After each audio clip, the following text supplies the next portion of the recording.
Hey there, welcome back to the big board. We're having a look at the Greater East Asian Co-Prosperity Sphere.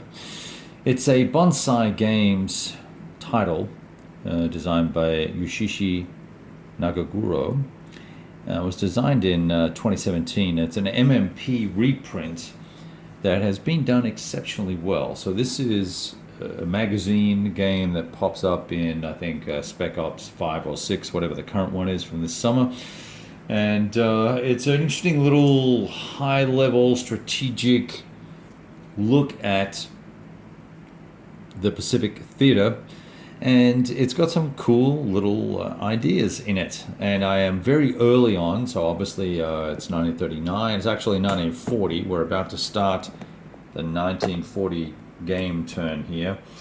And you have, and I'm not going to get into explaining all the mechanics because I don't know that's necessarily worthwhile. It's 8 pages of rules, and the thing that I'm the most interested about is the way that these cards are leveraged. There are cards that you select based on whether you're, the allies. You get 6 cards. You may get up to 12, depending on how you went to war. But you're going to use these cards, which have actions on here: strategic move, development, any replacement. Let's see, naval action has a reaction move, a naval move, or a naval replacement.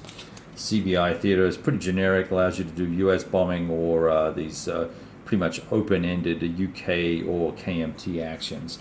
And so that the number of cards you get and the number of the cards that you choose from a deck of X, there's I think 16 for the Allies and I think 8 or 10 or whatever for the Japanese, and you choose what you're going to do for the turn, but you don't allocate them in a specific order. You just have a set of cards that you're going to play.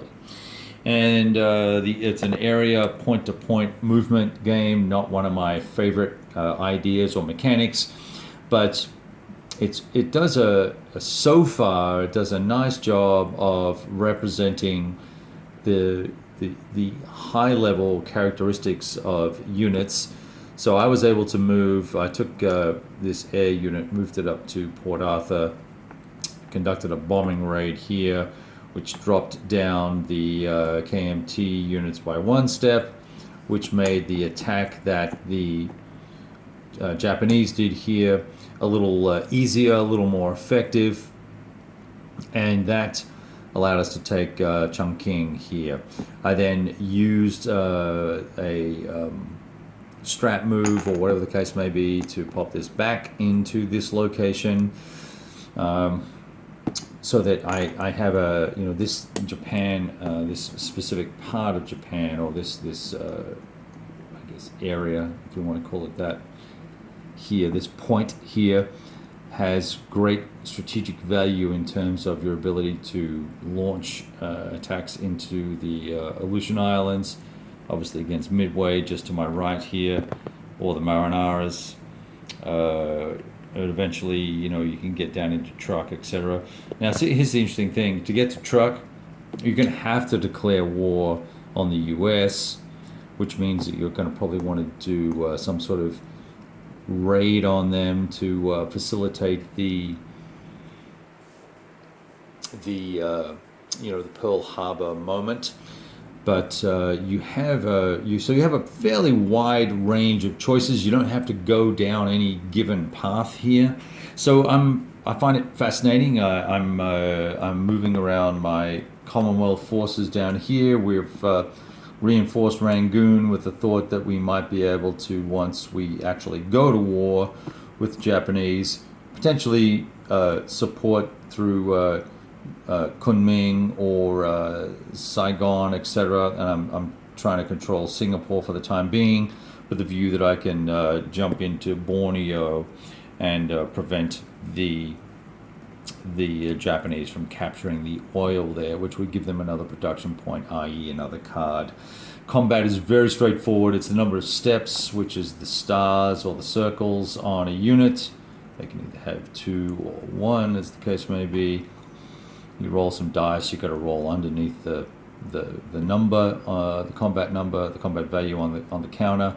You roll under that number, you're good. The D means you get a hit. The D, there are C's and B's and A's in here, right? That's going to determine the order in which you combat. So it's what it feels like is a Columbia Games block game, but with counters. So and no hidden movement, obviously.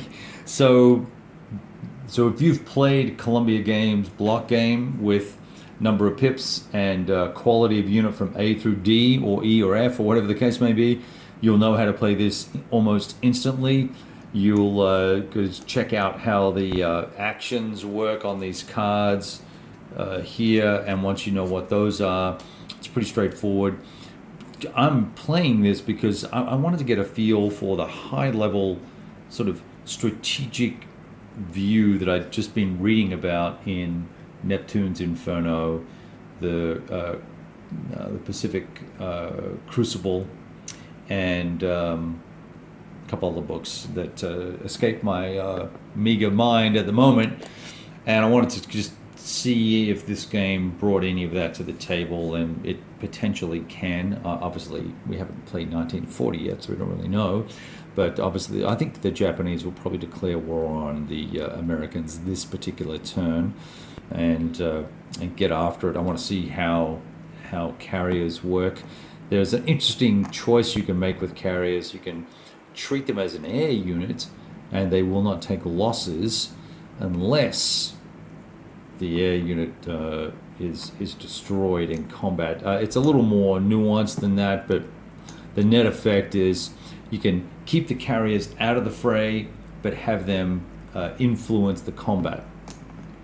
And if you win, it's good, and if you don't, well, then you're going to lose shit. So, got a production track here. You can start building things. It takes 3 turns or 3 years to build carriers, so trying to get after it. I made a mistake this turn. Probably should have, instead of taking the extra, the extra naval action or whatever the case may be, I probably should have taken a production and moved this over. In fact, that's what I might do. I might just say I didn't do that strat move, which was here, and move this to here. And then at the end of turn, which I hadn't fully appreciated, you can then move these guys strategically as well. So I could have just simply moved this guy back to where he needed to be anyway. So, hey, look, there you go. Having a do-over on a video. All right, I thought I'd just give you a quick little look at this. Let me just confirm exactly how many pages of rules this is. Yeah, it is exactly 8 pages of rules. They're actually very well written and very clear. The only thing that confused me a little bit with the rules was that it'll say, let's see, it'll say, let me show an example. It'll say go ahead and, in order to build something, do a development action.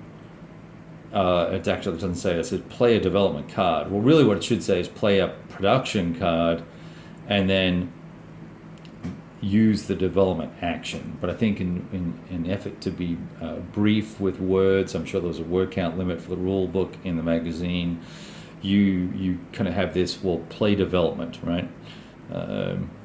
That was a little confusing, and it took a little while. Same here, naval replacement action reactions. Those are a naval action card using the action of reaction. Well, how's that for making things complicated? Nevertheless, other than that, it's all good. So, talk to you soon. We'll check back in and see what happened at the end of 40 once we get after it. Ciao. Go roll some dice.